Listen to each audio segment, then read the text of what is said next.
Big boss വീടിനകത്തുള്ളവർക്ക് നെവിനോട് ഇത്രമാത്രം സ്നേഹമുണ്ട് എന്ന് നെവിൻ ഇറങ്ങിപ്പോയതിനു ശേഷമാണ് പലർക്കും മനസ്സിലായത്.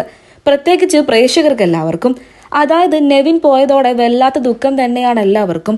ബിന്നിയൊക്കെ പൊട്ടിക്കരയുന്നുണ്ട്. ജിസയിലാകട്ടെ ഊണും വേണ്ട ഉറക്കവും വേണ്ട എന്ന മട്ടിലാണ്. അപ്പാനിയും പൊട്ടിക്കരയുന്നുണ്ട്. അക്ബറും അതേ അവസ്ഥയിൽ തന്നെയാണ്. എന്നാൽ പ്രേക്ഷകരെ എല്ലാവരെയും ഏറെ ഞെട്ടിച്ചത് ശൈത്യയെയാണ്. ശൈത്യ പൊട്ടിക്കരയുന്നതിന്റെ കാരണമാണ് ആർക്കും മനസ്സിലാകാഞ്ഞത്. നെവിനുമായിട്ട് ഒരു ബന്ധവുമില്ല ശൈത്യക്ക്.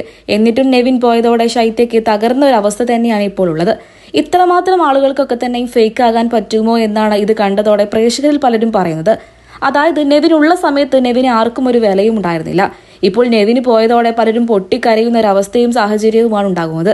ഇത്രയൊക്കെ കാണിച്ചു കൂട്ടേണ്ട ആവശ്യമുണ്ടോ എന്നാണ് പ്രേക്ഷകരും ചോദിക്കുന്നത്. സത്യത്തിൽ ഇവരൊക്കെ തന്നെ എതിർ മത്സരാർത്ഥികളാണ്.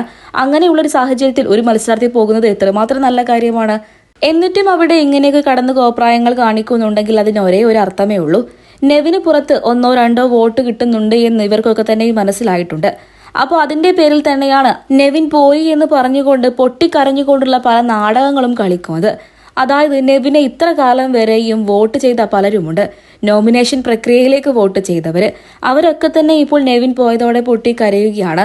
ഇതിൽ നിന്നും തന്നെ ആ കരച്ചിലൊക്കെ തന്നെയും എത്രമാത്രം സത്യസന്ധതയുണ്ട് എന്ന് നമുക്ക് മനസ്സിലാക്കാവുന്നതേ ഉള്ളൂ. എന്താണ് നമ്മുടെ ബിഗ് ബോസ് പ്ലാൻ ചെയ്തിരിക്കുന്നത് എന്നറിയില്ല. നെവിൻ ഇനി തിരിച്ചു വരുമോ എന്ന് നമുക്കറിയില്ല. സത്യം പറഞ്ഞാൽ നമ്മുടെ ബിഗ് ബോസ് വീടിനകത്ത് ഫേക്ക് അല്ലാത്ത നിലകൊള്ളുന്നത് നമ്മുടെ ആദിലയും നൂറയുമാണ് എന്ന് വരെ നമുക്ക് തോന്നിപ്പോയേക്കാം. അവര് മാത്രമാണ് അങ്ങനെ നെവിൻ പോയതിൽ വലിയ ദുഃഖമൊന്നും പ്രകടിപ്പിക്കാത്തത്. എന്തായാലും ബാക്കിയൊക്കെ നമുക്ക് കണ്ടു തന്നെ അറിയാം.